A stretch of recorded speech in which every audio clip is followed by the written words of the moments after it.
Preparation. Draw nigh to God, and He will draw nigh to you.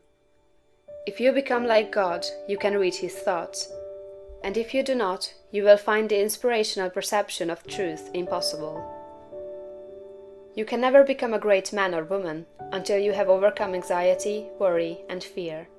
It is impossible for an anxious man, a worried one, or a fearful one to perceive truth. All things are distorted and thrown out of their proper relations by such mental states, and those who are in them cannot read the thoughts of God.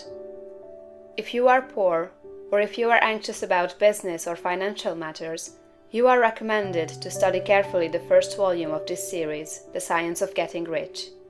That will present to you a solution for your problems of this nature, no matter how large or how complicated they may seem to be.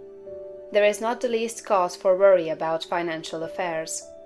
Every person who wills to do so may rise above want, have all he needs, and become rich. The same source upon which you propose to draw for mental unfolding and spiritual power is at your service for the supply of all your material wants. Study this truth until it is fixed in your thoughts and until anxiety is banished from your mind. Enter the certain way which leads to material riches. Again, if you are anxious or worried about your health, realize it is possible for you to attain perfect health so that you may have strength sufficient for all that you wish to do and more. That intelligence that stands ready to give you wealth and mental and spiritual power will rejoice to give you health also. Perfect health is yours for the asking, if you will only obey the simple laws of life and live aright. Conquer ill health and cast out fear. But it is not enough to rise above financial and physical anxiety and worry. You must rise above moral evil-doing as well. Sound your inner consciousness now for the motives that actuate you and make sure they are right. You must cast out lust and cease to be ruled by appetite, and you must begin to govern appetite. You must eat only to satisfy hunger, never for gluttonous pleasure, and in all things you must make the flesh obey the spirit. You must lay aside greed. Have no unworthy motive in your desire to become rich and powerful. It is legitimate and right to desire riches, if you want them for the sake of the soul, but not if you desire them for the lusts of the flesh. Cast out pride and vanity. Have no thought of trying to rule over others, or of outdoing them. This is a vital point. There is no temptation so insidious as the selfish desire to rule over others.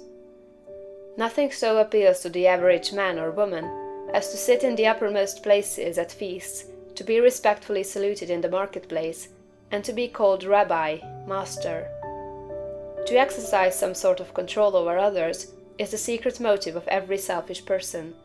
The struggle for power over others is the battle of the competitive world, and you must rise above that world and its motives and aspirations and seek only for life. Cast out envy. You can have all that you want, and you need not envy any man what he has.